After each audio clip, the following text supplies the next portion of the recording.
Bismillahirrahmanirrahim. Vëllezër dhe motra, kudo që t'jeni, ju përshëndes me paqen dhe qetësinë e Allahu xhalleshanuhu, që ajo të jetë në zemrat tuaja, në familjet tuaja, të jetë sidomos në këtë ditë të mëdha të muajit të madh të Ramazanit.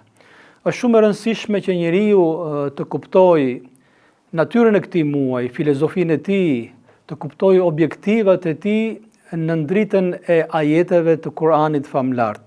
Ti kthehemi këtij Kuranit, shikojmë se çfarë thot Zoti për muajin e madh të Ramazanit, çfarë synon ai muaj, çfarë dëshiron që të ndryshojë ky muaj në vetët tona dhe në jetët tona. Ajeti i parë i cili na del përpara teksa duam të dimë për muajin e madh të Ramazanit është: o ju që keni besuar, ju është bërë obligim juve agjerimi, ashtu siç ka qenë obligim edhe për ata që ishin përpara jush, me qëllim ose me shpresë që ju të bëheni të devotshëm. Thirrja e parë është thirrja më e bukur që bën Zoti ndaj krijesave të tij. O ju që keni besuar, është një thirrje me Zotit dhe krijesave, mes krijuesit dhe njeriu. Një thirrje të cilën parsisht e dëgjon zemra e njeriu, pastaj dëgjojnë veshët e tij. Imagjino si kur ti thrasësh dikujt në emrin e tij, por ai se kthen kokën mbrapa. Kjo tregon që ai njeri se kupton emrin e tij. Kur ti thrasësh dikujt dhe ai po ashtu nuk dëgjon, kjo të jep përshtypjen që ky njeri s'po kupton thirrjen tënde. Prandaj nuk ka më mirë se sa kur njeriu e dëgjon këtë thirrje dhe thotë: o Zot, po, e dëgjova thirrjen tënde. Ti ke fjalën për mua, unë jam prej besimtarëve. Mua këtë thirrje ma kupton zemra, ma kupton veshi, prandaj unë do të dëgjoj me vëmendje atë që ti po thua pas kësaj thirrjeje. Ja eyyuhalladhina amanu, o ju që keni besuar, o ju të cilët ju kam përzgjedhur me besimin në mua, o ju që i kam mbushur zemrat tuaja me besim, o ju që veshët tuaja e dëgjojnë thirrjen e besimit, dëgjoni se çfarë do të them. Dyta që del në pah në këtë ajet kuranor është: ju është bërë juve obligim agjerimi, siç ka qenë obligim edhe për ata që ishin përpara jush.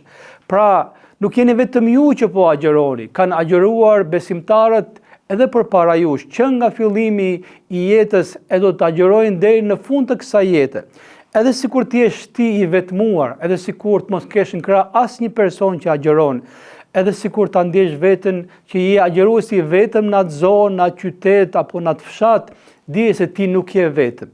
Ti je në karavanin e profetëve, në karavanin e besimtarëve, në karavanin e atyre që kanë agjeruar për Zotin në kushte të vështira, kanë agjeruar dhe në vetmi, por kanë qenë të sinqertë në adhurimin e tyre, kanë qenë të sinqertë në agjerimin e tyre. Prandaj shihe veten tënde të fortë, shihet veten tënde pjesë të një karvani të përzgjedhur prej Zotit, karvani i atyre që kanë besuar dhe që kanë agjeruar për Zotin e gjithësisë. Teksa i kthehemi fundit të ajetit kuranor, i cili po ashtu është mjaft i bukur, në mënyrë që ju të jeni më të devotshëm. Agjerimi ka zbritur si obligim për të qenë më të devotshëm. Të devotshëm do thotë të jesh i ndjeshëm në zemrën tënde, të jesh i ndjeshëm ndaj të mirës, i ndjeshëm ndaj të keqes, ta kesh frikë gjunahun, ta kesh frikë padrejsinë, ta kesh frikë haramin, është që ta ndjesh prezencën e Zotit kudo që të jesh, në çfarë do lloj situate, sikur të jesh më i fuqishmi, por dhe sikur të jesh më i dobti. Ta kesh frikë Zotin tek pasuria e tjetrit, tek haku i tjetrit.